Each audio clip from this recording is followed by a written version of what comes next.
ہاتھ دھونا یہ ہماری سنت میں آتا ہے. اس کے بعد کلی کرنا، مسواک کرنا. اچھا اب یہ چیزیں ہماری سنت میں آ گئی، کلی کرنا یا مسواک کرنا. تیسری اس کے بعد ہماری اگلی چیز ہے ناک میں پانی چڑھانا. اچھا ناک میں کہاں تک پانی چڑھانا؟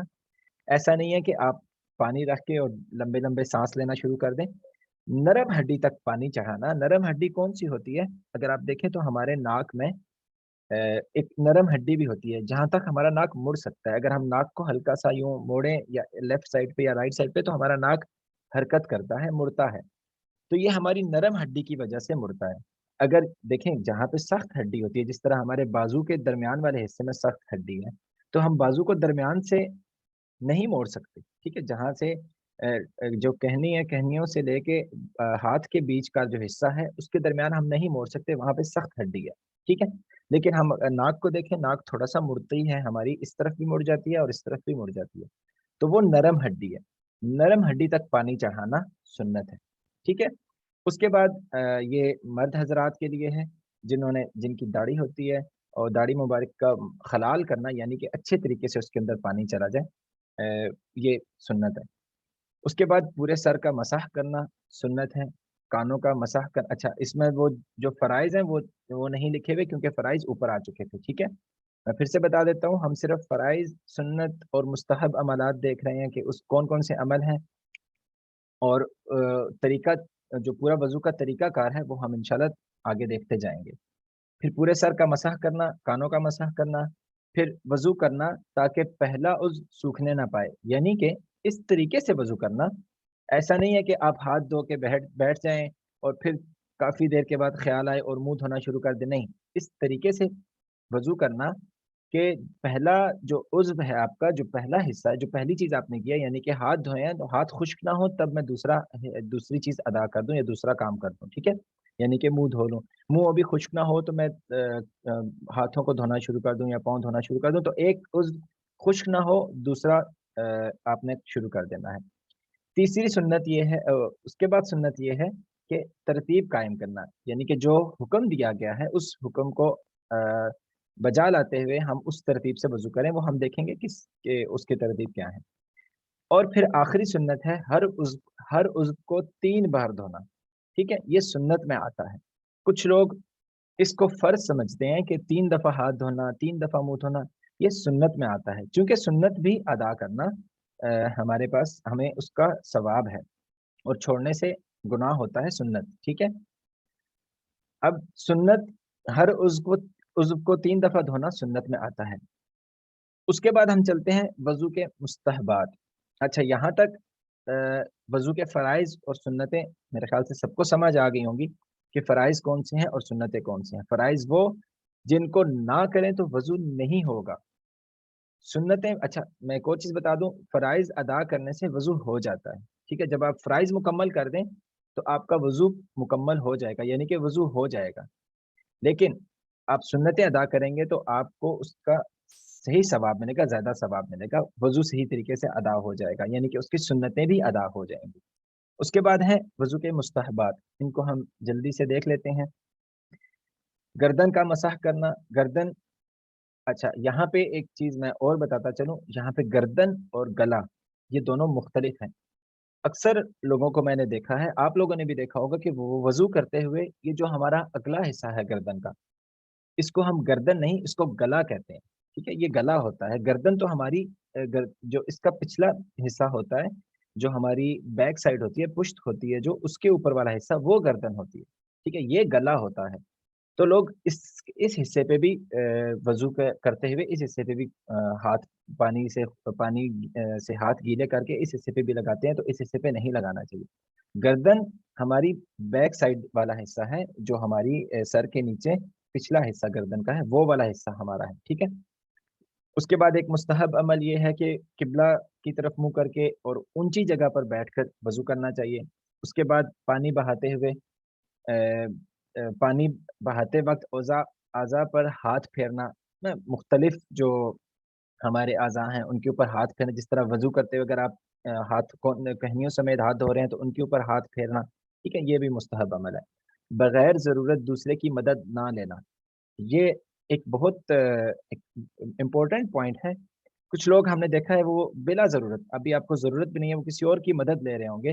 تو مستحب عمل یہ ہے کہ آپ کسی کی ضرورت لیے بغیر آپ خود سے وضو کریں. ٹھیک ہے، دنیا کی باتیں نہ کرنا، بچا ہوا پانی کھڑے ہو کر تھوڑا سا پی لینا، یہ مستحب عمل میں آتا ہے. ٹھیک ہے، نبی کریم صلی اللہ علیہ وآلہ وسلم جو وضو کرتے ہوئے جو پانی بچ جایا کرتا تھا تو اس کو آپ صلی اللہ علیہ وآلہ وسلم کھڑے ہو کر تھوڑا سا پی لیتے تھے. ٹھیک ہے، تو بچا ہوا پانی کھڑے ہو کر تھوڑا سا پی لینا مستحب عمل ہے. اس کے بعد وضو کے بعد کلمہ شہادت آسمان کی طرف انگلی منہ اٹھا کر پڑھنا. دوسرا کلمہ جو ہم پڑھتے ہیں کلمہ شہادت، ٹھیک ہے، اس کو ادا کرنا وضو کے بعد مکمل کرنے کے بعد یہ مستحب عمل میں آتا ہے. ٹھیک ہے، تو ہم ایک دفعہ اس کو دیکھ لیتے ہیں کہ ہمارے پاس وضو کے 4 فرائض ہیں جن کے بغیر مکمل نہیں ہوتا وضو ہمارا. وہ یہ ہے منہ کو دھونا، دونوں ہاتھوں کو کہنیوں سمیت تک دھونا، چوتھائی سر کا مسح کرنا، دونوں پاؤں کو ٹخنوں سمیت دھونا. ٹھیک ہے، اس کے بعد ہمارے پاس کچھ سنتیں ہیں جس میں ہم نے ساری سنتیں دیکھی باری باری، اور ان سنتوں کو ادا کرنا وضو کی سنتوں میں آئے گا. اور اس کے بعد مستحب عمل ہے جن کو کرنے سے آپ کو ثواب ہوگا، لیکن نہ کرنے سے اگر یہ چھوٹ جائیں تو ان کا گناہ نہیں ہوگا. لیکن وضو میں اگر سنت ادا کرنا چھوڑ دی جائے تو اس کا گناہ ہو سکتا ہے. ٹھیک ہے، ہو سکتا ہے گناہ ہوتا ہے. ٹھیک ہے، تو وضو کو مکمل کرنے کے لیے ہمیں سنتوں کو فرائض کے ساتھ سنتیں ادا کرنی چاہیے. اب ہم چلتے ہیں وضو کے طریقے کے اوپر.